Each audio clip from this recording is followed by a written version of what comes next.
guys. This is my first official podcast by myself. That's a little nerve-wracking for me, but we're going to make it work. So, introduction to my show. I want to take this, my podcast to a whole different level. I want to talk about healing, my journey with healing, and what has helped me heal in aspects of life. Um, I've lived with a lot of trauma, which has caused me to have a lot of trauma-based mental health problems. So I am still in my process of healing. I've had to take a little break for a little bit, unfortunately, but I will get back to that here real soon. Um, uh, I also am Christian, so I have a lot of faith-based things that I have also went to for mental stimulation, mental health. Um, on top of therapy, I'm a very firm believer on therapy because I've experienced a couple years ago something that damn near killed me in all due reality. And so for me, I think therapy is a good thing for people who accept help. Some people, therapy is looked really down upon, and it really bothers me because it helped me. And I, as a child, was forced to go to therapy, so I thought about therapy the same way a lot of people felt about therapy, but with the traumatic experience that I experienced. And I also, this podcast is going to be about healthy relationships. That's family, friends, that's all dynamics of relationships. I grew up with a toxic environment, so learning to be and have healthy relationships is something that I am going to continue to strive to do because I don't know what healthy looks like in all due reality. I know what toxic looks like. So that's something that I have been working on as well. So, but this is one clip for me that I'm going to take it to a whole faith-based thing today because I found this clip years ago and I watched this over and over and over again because I feel like when you're religious, you have to have somebody who believes in the same thing that you believe in. It doesn't work. Personally, it hasn't worked for me. So I just want to watch this video and break it down for my views of things. So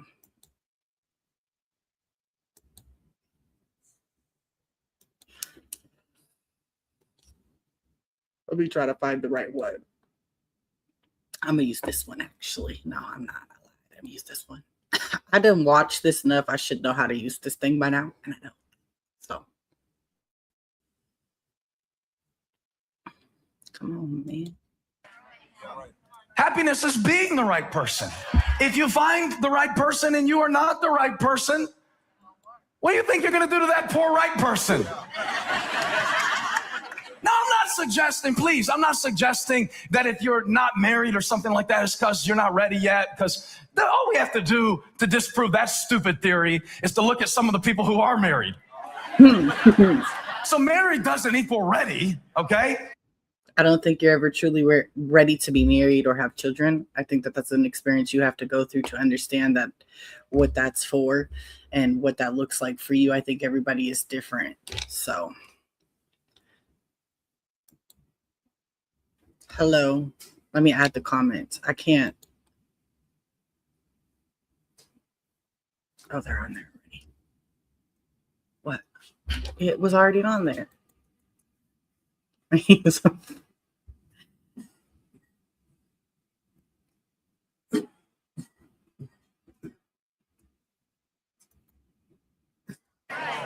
I could offer you many examples of that, starting with myself. But what I am saying is that it is important to God. It's just important to God that you have the right people in your life. But the only way you're going to have the right people in your life is if you will be the right person in your heart. That's the only way. That's the way you're even going to attract them to begin with, and that's the only thing you can. So that leads me to say, hot mess, healed hearts. I'm not completely healed, but I am definitely healing myself. when all you know is toxic and toxic behavior, it's hard to unlearn learned behavior. But it is very possible to fix the habits that you have. Currently, still in this stage of my life of learning. I think this is the healthiest relationship that I've ever been in. So, learning to learn healthy behavior is something I am still currently see myself. I need to lot of work. Not saying that I'm a toxic person, but I feel like there's a lot of work that I still can still be done. And control. I can always control whether this person comes into my life, but I can control the person that I am. You know how you have little memories from your childhood that are so random that you wonder how they're still up there from all these years, and you kind of wish you could delete them because honestly you need that space for more important things like your children's names and stuff that you forget sometimes. But I had a memory, I don't know why. I remember in 6th grade they gave us the Berkeley County writing test. I remember the prompt of the Berkeley County writing test when I was in the 6th grade, almost word for word. Pretend that you are on an adventure, or they called it a journey with your friends. And on this adventure or journey, you come across a valuable, unusual object. Describe the object. A couple weeks later, the teacher walked in with all of our writing tests and made an announcement. She said, I've never had this happen before in however many years of teaching, but every single one of you failed the Berkeley County writing test. We laughed. She said, it's not a joke. She said, you wrote beautiful essays. You went into great detail, elaborating on the journey with your friends, but that was not the writing prompt. The writing prompt was not to describe the journey. The writing prompt was to describe the object. All of you wrote essays about walking through the woods with your friends. Some of you traveled across the seas with your friends. Some of you flew through space with your friends. It was highly entertaining, but none of you described the object of relationship, the object of love is not that somebody else would complete you. Ooh, that. I'm sorry, right Renee Zellweger, but that is why I feel a lot of relationships fail, because it is not your spouse's, your partner, your relationship. It's not the other person's job to make you happy. Now, they add to it. Yes, I can't say that they don't, but I can say that they do not control your happiness. And when you live with mental health, a lot of us, like me, I have been very honest about my diagnosis. We have favorite people, but it is not their job to keep us happy. It is our job to keep us happy. You got it wrong. Your line was touching. It just wasn't true. Jerry didn't complete you. Touch your neighbor, say, you can't complete me. So we teach this stuff. No wonder single people have their fists up ready to fight me when I want to preach about marriage. Because the way we preach it and teach it, we teach it like until you get married, your life hasn't started. I only got one question to ask you. If that's true, how can you worship Jesus? Woo! Now there it is. You have to start somewhere. Personally, I've had a relationship with God my whole life. So that's me. I think that I lost my way a couple times. We all tend to do that. Worldly things become some people's main focus. When I started my healing journey, I lost my fallopian tube and I had lost my baby, and I was angry. I first started when my dad passed, actually. I was very angry at God. Why? Why did you take him? I wasn't ready. We had so much healing I thought we had to do together that I was just angry. So I got mad at God, and my faith may have dwindled a little bit. But when I started going back to therapy, I saw myself reaching more for God and having that strong bond, because in all things throughout my life, the one thing that I feel has never wavered was my faith, even though I was angry and mad and couldn't understand some things.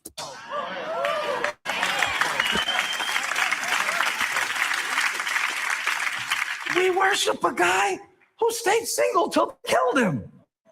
I'm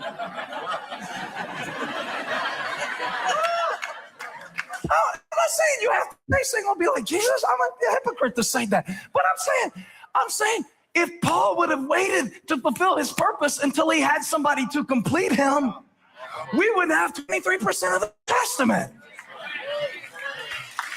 And we teach it wrong. We teach it wrong. I taught it wrong. We teach it wrong.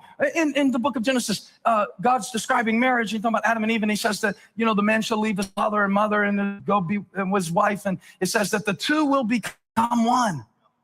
Let me tell you what it doesn't say. It doesn't say the halves will become whole. Woo, that part. But yet we teach it and we treat it and we expect it like the halves are going to become whole. But I found if you go into a marriage half, the two halves are going to make hell. And this is a conversation we had not that long ago on a different app is a relationship really 50-50? Nah, it's not. But that's how people are bringing it to the table now is I give you 50%. You pay all the bills. I do all the other stuff. That's not how a relationship dynamic actually works. 50-50 doesn't work. So I like the way that he said that. Not whole.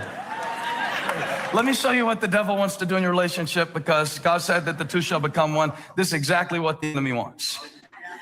So every battle you're going to fight, every argument about the dishes, really, it's the enemy's agenda is destruction.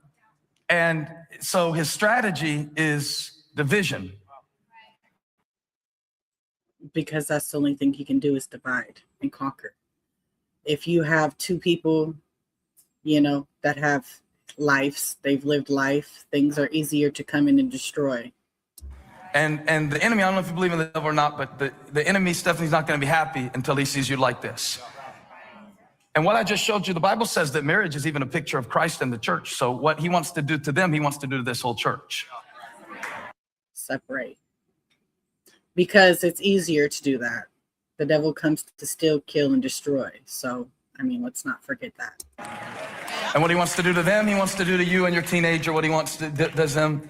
And so his agenda is destruction. He comes to kill, steal, and destroy. His strategy is division. And here's his tactic, and this is the part I want to preach about. And I appreciate you helping me, because you guys are going to help me preach this sermon today. His tactic is offense. Satan has an offensive strategy. Because if he walked up to you, I don't know how I forgot your name already. Tell me one more time. Dan the man.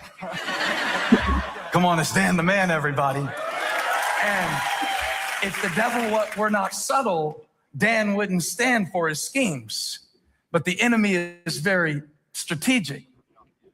And Jesus is giving us, really, in Matthew chapter 5, kind of a playbook of how the enemy wants to work in your relationship. And I know Dan's not going to let him, but he's going to try. Now, he won't make an announcement. Hey. That is one thing that I'm going to go to God first. I don't know about too many people, but I'm going to go where I know there's going to be help. Hey, I'm coming to kill and steal and destroy. Because right now you just spend all those money on the flowers and the dresses and all the groomsmen and all that stuff. And I know it's been a couple of years, and that's good, because what you see in those first couple of years is you see that the enemy will usually start in a small way. Because if he announced, they say year 5 and 7 are the worst. Siri, be quiet. They said the year 5 and 7 are the worst years for married people. I've come to divide. Dan the man wouldn't stand for that if the devil came in to divide. Come on, stick your chest out, Dan. Dan ain't having it. Dan ain't having it. But if the enemy can just, what he'll do, he'll just use the littlest offense. And what Jesus is doing in Matthew chapter 5, he's showing us how to deal with the offense so we can keep the devil on defense. How many want to keep the devil on defense in your life and in your family? Come on, church. I don't know about you, but I do. I'm tired. I can only fight a battle so so much.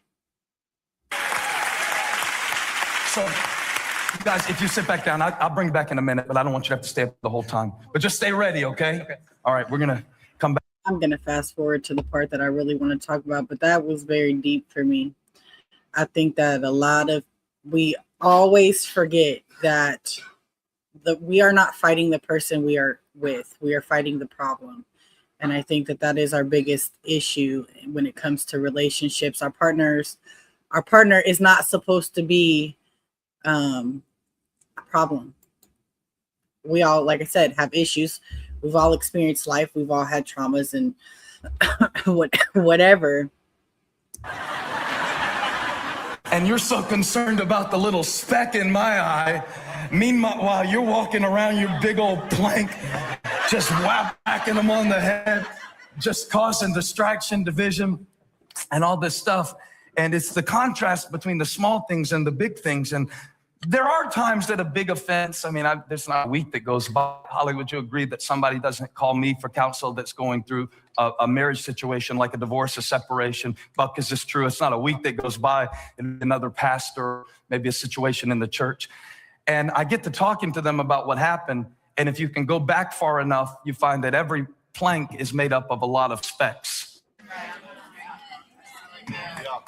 And to me, that's the heart of Jesus' teaching. I really didn't read you the whole passage because I want to break it down and show you how it happens. He said it could be something as small as a word.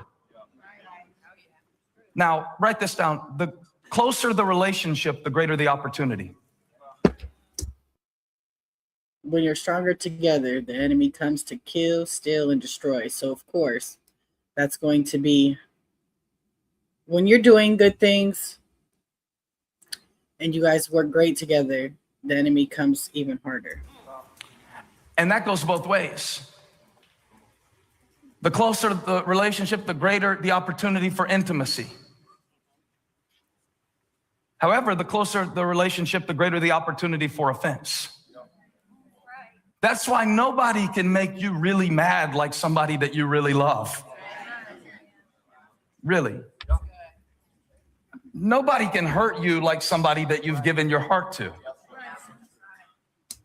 Clarification, I didn't give it. He stole it, but we're not going to talk about it. No, nobody.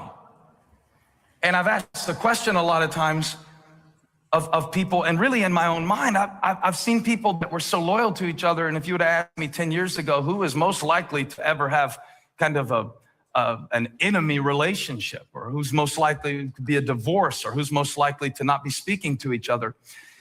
And some of those very same people, just in the last year of my life, and I've watched some things happen that surprised me. You kind of, every time you see it, you ask the question, how did we get here? Did you see how big Dan was smiling over Stephanie? Now, they're going to have a great marriage and all of that, and it's going to be awesome. But you ask the question, how could somebody who had that same hope, that same smile, barely stand to be in the room with somebody 2 kids later? And it happens, and there's all kinds of ways that it happens. I know there's compatibility, and I know that it's not always something that you can fix, because it takes 1 to forgive, but it takes 2 to be reconciled. And I guess I want you to know that my goal today isn't to so much do an autopsy of anybody's mistakes, but just to show you something that happens. It always happens 1 offense at a time. Usually when I see something in someone else that makes me angry, offended, it's because it represents something that's in me. I need you to say that one more time, because I think this just explains so much. At a time. Usually when I see something in someone else that makes me angry, offended, it's because it represents something that's in me. So I told you there were 2 tools, and there are, when it comes to the relationships that matter the most, and when it comes to the things that offend us and other people, because everybody has issues, and most of us have a subscription. You know what a great dating conversation would be? What kind of crazy are you? I think that's a good question. I think that if everybody came in with their baggage and suitcases open, there'd be a lot less divorce. Because I can't tell from this distance, but if I get close to you. But you know, all these issues, you got to decide, am I going to focus on theirs or mine? Because I think the key to this thing of loving the Lord our God with all our heart, with all our soul, with all our mind, and with all our strength, and loving our neighbor as ourselves, sometimes you got to put down this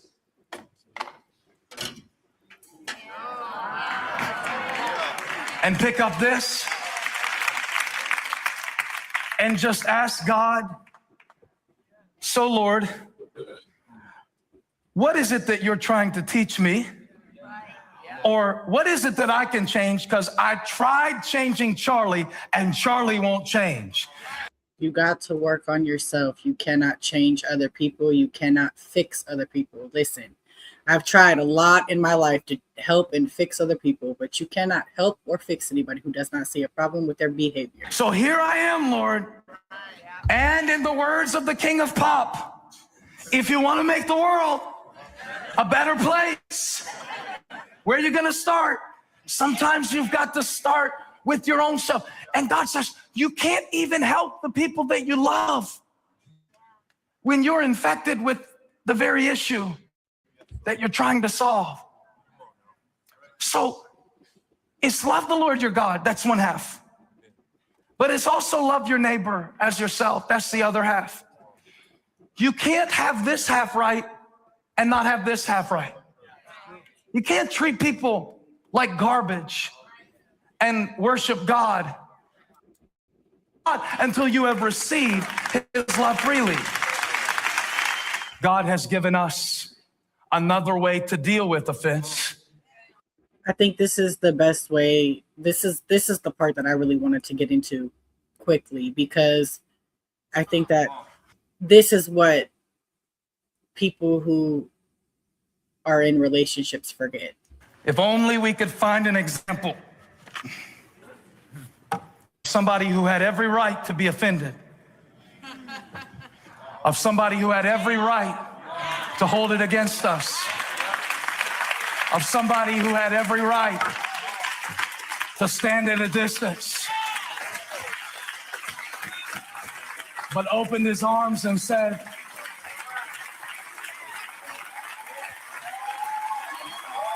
this is the way of relationship.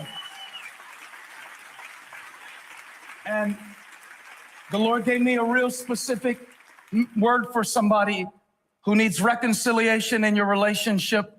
It's very simple what they have to do. If they're going to stay like they started, if we're going to get back to where we were, we're going to have to learn. Watch this. This is very profound. It's deep. You're going to miss it.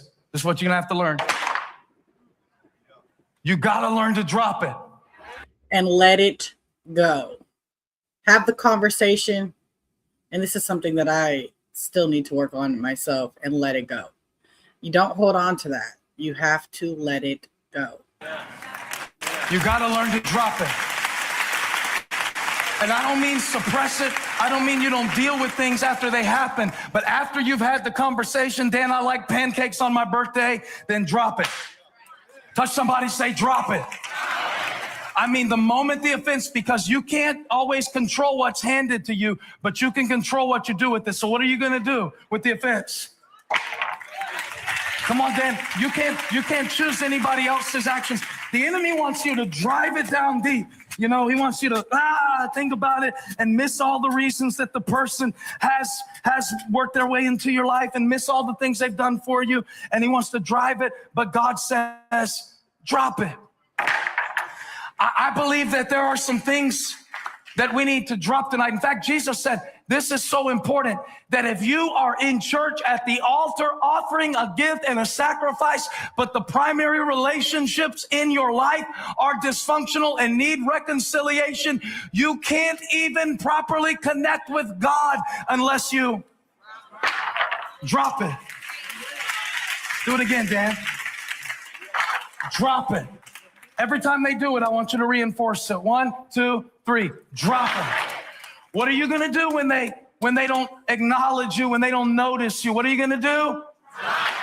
What are you going to do when they are too busy to show you the love and affection, but you know that they're trying as hard as they can to? You gotta, I'm telling you, being married, being in a close relationship is about not how quickly you can get offended, but how quickly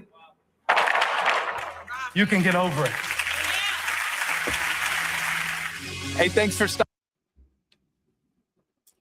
And I think that's where we forget. We forget that the relationship and the people that we have relationships with are going to offend us, are going to say things we don't necessarily like.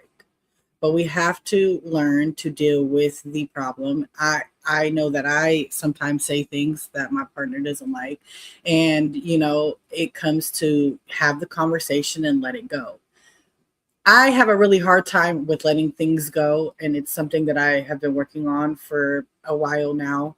Is I overthink and overanalyze everything, things that really are not important, but to me, in the moment that they're important to me. So I think that what I take from this video, and I've watched it a lot, and sometimes I just need to refresh my mind, is that when you're in a relationship with somebody, my thing is, you are not fighting your partner. You're not fighting your spouse. You're fighting a problem. Even though it may not be a small problem to you, it may be a bigger problem to your partner. And accountability is something I think that we all should have. And when people lack accountability, and we all fall short, of course, not everybody is perfect, but we need to have accountability in our everyday lives, not just when it comes to our relationships, when it comes to friendships, when it comes to relationships, when it comes to anything, job, work, whatever.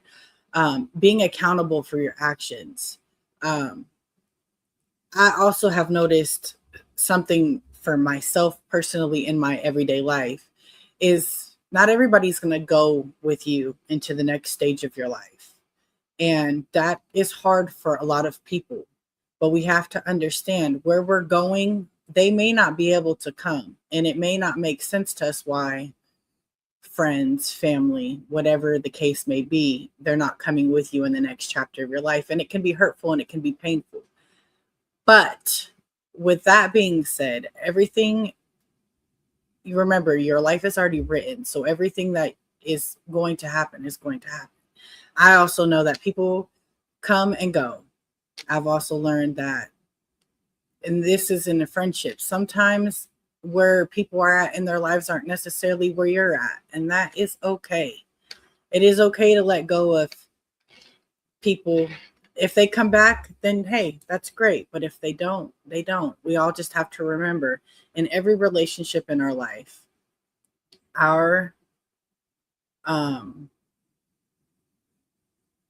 the problem is the problem. It's not the person. And that's what I take from this. Have faith in whatever you believe in, but morely have faith in yourself, because it is not somebody else's responsibility to make you happy. It is your responsibility to make you happy. It all starts within yourself. And I think that we miss that. A lot of people get into relationships and think, hey, this is my partner. They're supposed to do things for me. No, they're not. And I think that when people come to the conclusion that happiness starts within yourself and you have to reach for the right place for you. I don't push, and I'm not going to push my beliefs or the way that I think on other people. I really think that find you whatever works for you. For me, it's faith. And in the Bible, it says you just only have to have a faith of the mustard seed. It only takes a little bit. So, as I continue to go through this journey with you guys, was just my introduction, and I really feel like this video today was needed to be played. I don't know why, but it did. I haven't seen this video in like 2.5 years. And so I just, maybe a reminder to myself. But yeah, I'm going to end it here.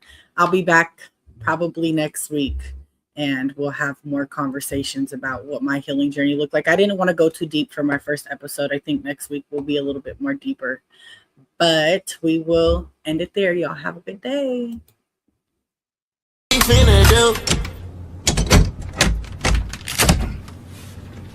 This motherfucker is locked.